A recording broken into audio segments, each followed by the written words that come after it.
init.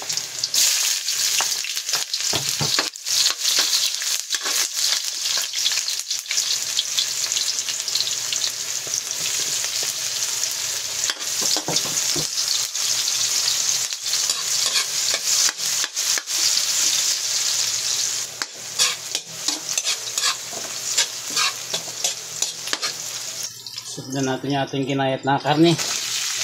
Maskara yan mga idol, maskara. Maskara ng baboy. Luluto tayo dito ng bagong alamang.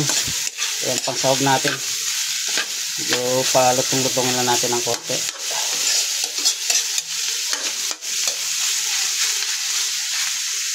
Lagyan natin ng bitchin.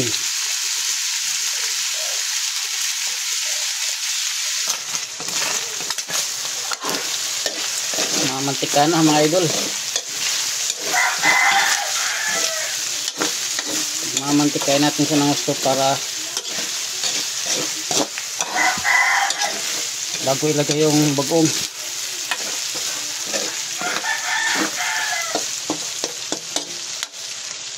Nagmamantika na mga idol. Hindi natin ilagay yung bagong.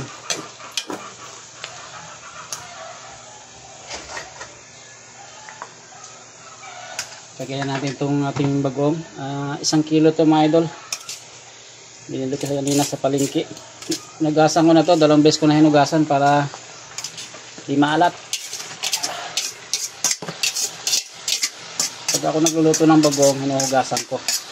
2 beses ko hinugasan.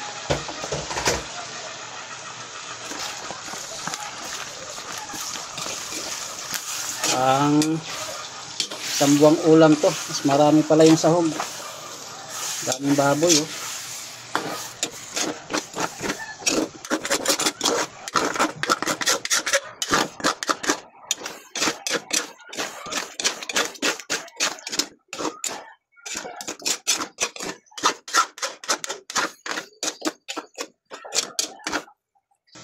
Tingnan natin mga idol.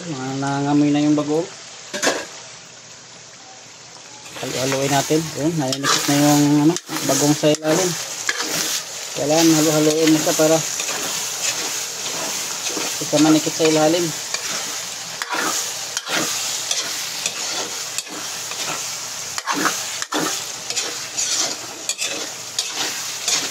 Request ng mga bata to para may ulam daw araw-araw pag hindi nakapagluto. Mayroong dudukot-dukotin. Lagyan na natin ng asukal.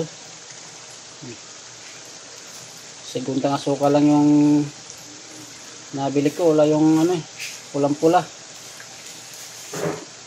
Lagyan natin ng asukal para magbalance yung alat.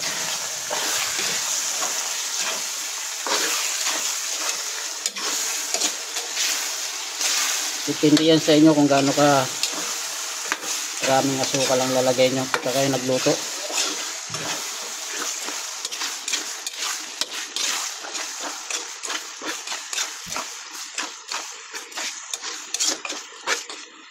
Mga natin.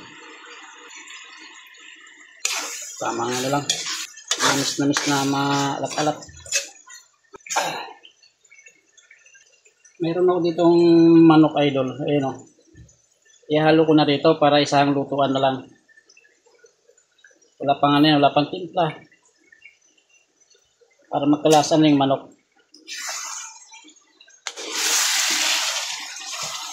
Yan, ibubukod ko rin siya mamaya. Para hindi ko na siya lulutuin pa. Ito, lagay mo rito sa manok, magkakalasa na siya. Kasi malasa na itong bagoong eh.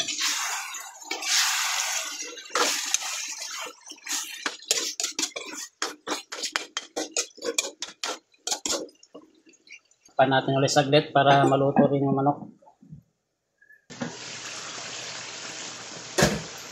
Haluin natin baka tunog ng ilalim. Ayan. Ayan. Ayan nikit.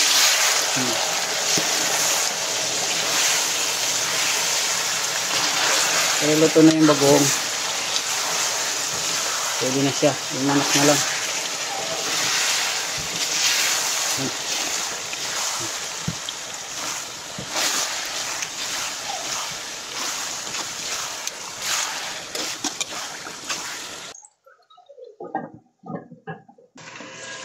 Ayan.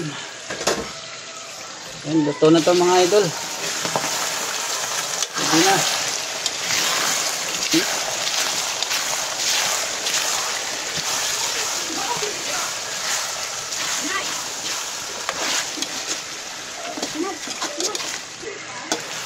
Piliin na natin yung manok. Ito. Diba? Luto na yung manok. Siyempre may iwan yung bagong. Bago natin isalin sa garapon o sa lagayan, kailangan palamigin muna natin para hindi siya magmumoist, hindi siya masisira. Kahit isang buwan to mga idol na ulam, hindi masisira kahit ilang buwan pa, basta luto yung bagoong.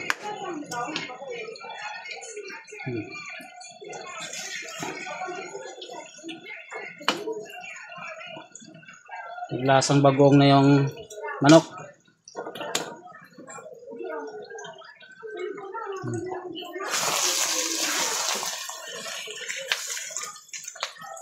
Mahigit kalahati lang yung kalahating kilo yung binili kong manok.